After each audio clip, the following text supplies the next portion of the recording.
Cree and I headed to Stevenson County to hunt with Ron. We had a threatening, ominous thunderstorm in the forecast. It hailed lightly and poured hard. The good thing was it only lasted 20 minutes. We waited out in the shed, and as you can see, Cree has all the manners of a well-behaved dog. Once the storm passed, the day turned beautiful but muddy.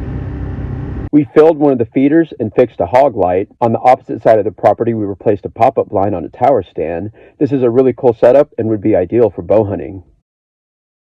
I'm off to a really late start. It's about 7:45 and I just put my call out there. If y'all can see it, that black thing in the bush. The wind is blowing directly. There's a coyote. There's a coyote daylight right there. I just need for him to clear the cattle.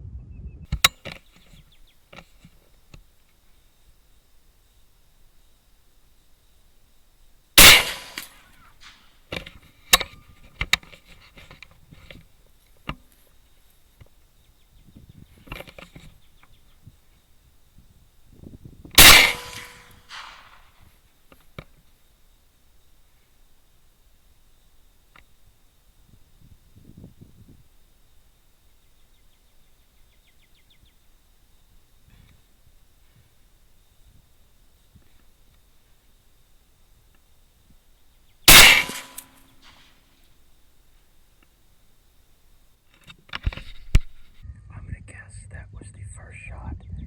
That's definitely the second. Yeah, I would call that devastating. Look at that entry point.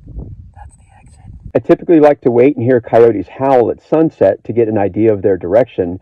At 9 p.m., it had been silent. I even sent a note to Ron on how quiet the coyotes were.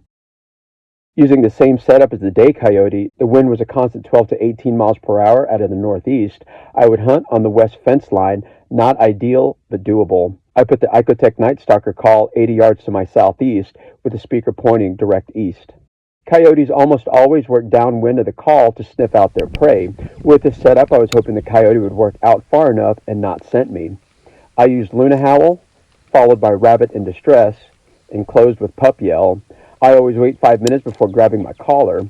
This big male worked in during that 5-minute silent time.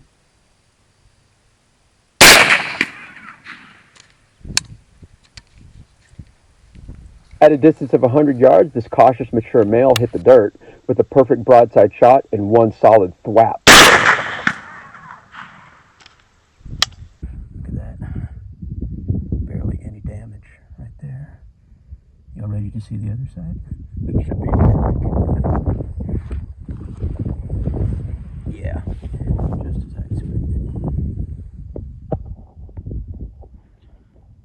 Ron finished hunting his side of the property around 11:30 p.m. When heading to his location, I spotted a coyote in the area I planned to hunt, but it was way beyond the capabilities of 358 wind and my shooting abilities. With the same constant 12 to 18 mile per hour northeast wind, I set this stand like I did my first, positioning myself on the far west wood line. Like the first setup, I put my collar 80 yards to my southeast, but this time I face the speaker directly south, knowing that there's a well-established travel route. Since I'm an avid hog hunter, I tried a quick set with the convergent hunting call. This collar uses Bluetooth and has a limited range of roughly 30 yards. I did a hog call for only 10 minutes and nothing showed up. I then booted up Luna Howl. Within seconds of turning on this call, this young male came rushing in.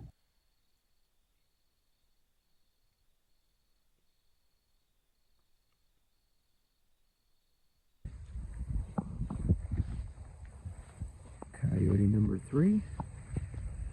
Went a little bit right. There's the entrance, and there's the exit, and there's a grasshopper. I tell you what, that Luna Distress does marvelous work on these young males. He's got to be a male. Yeah, young guy. At just under 110 yards, the CAC 358 Winchester turned off the lights on this young male coyote. This was a perfect 3-dog night with 2 perfect sets and a random mangy day dog. Big thanks to Ron for allowing me to hunt these coyotes and giving my 358 Winchester a run. We always end our hunts with breakfast at the smokestack. Stay tuned for my next adventure.